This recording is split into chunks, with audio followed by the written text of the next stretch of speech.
হাতে মাত্র 10 মিনিট সময় থাকলেই বানিয়ে ফেলুন এরকম মুচমুচে ফ্রেঞ্চ ফ্রাই। সন্ধ্যার নাস্তায় চায়ের সাথে এরকম একটা রেসিপি থাকলে আর কি চাই। আর এখন তো বাজারে প্রচুর পরিমাণে নতুন আলু পাওয়া যাচ্ছে, এই জন্য আর দেরি না করে এখনই এই রেসিপিটা একবার ট্রাই করুন। রেসিপিটা শেষ পর্যন্ত দেখার জন্য অনুরোধ রইল, আশা করি আপনাদের ভালো লাগবে। এর জন্য এখানে নিয়ে নেব 5-6টা আলু। এই আলুগুলো এরকম লম্বা লম্বা আর পাতলা করে কেটে নিয়েছি।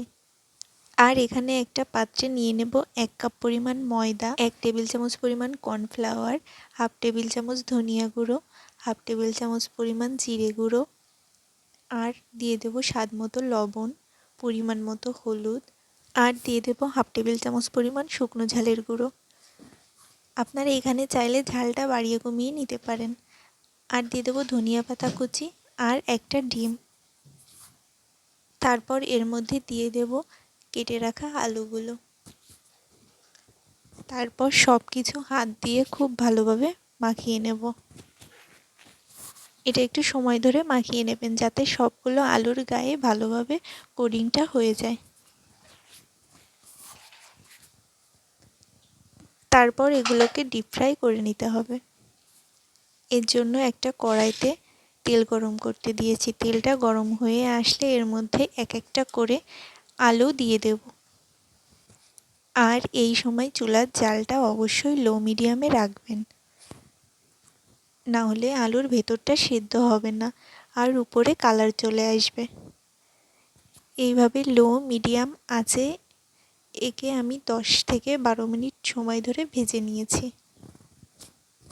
তারপর এরকম একটা কালার আসলে আমি তুলে নেব।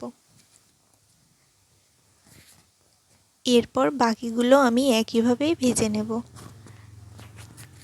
আর এগুলো একটা একটা করেই দিতে হবে, একসাথে দিলে এর গায়ে একটার সাথে আরেকটা লেগে যেতে পারে।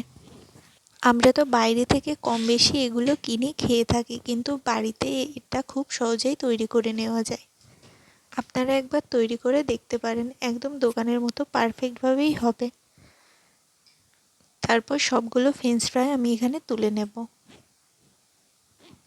দেখেই বুঝতে পারছেন এটা কতটা ক্রিস্পি হয়েছে।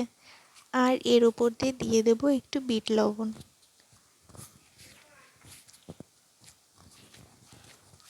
আমি এই ফ্রেঞ্চ ফ্রাইগুলো টমেটো সসের সাথে পরিবেশন করব। ভিডিওটি ভালো লাগলে লাইক, কমেন্ট, শেয়ার করে দেবেন আর পেজটিকে ফলো করে রাখবেন। ভিডিওটি শেষ পর্যন্ত দেখার জন্য সবাইকে অনেক ধন্যবাদ।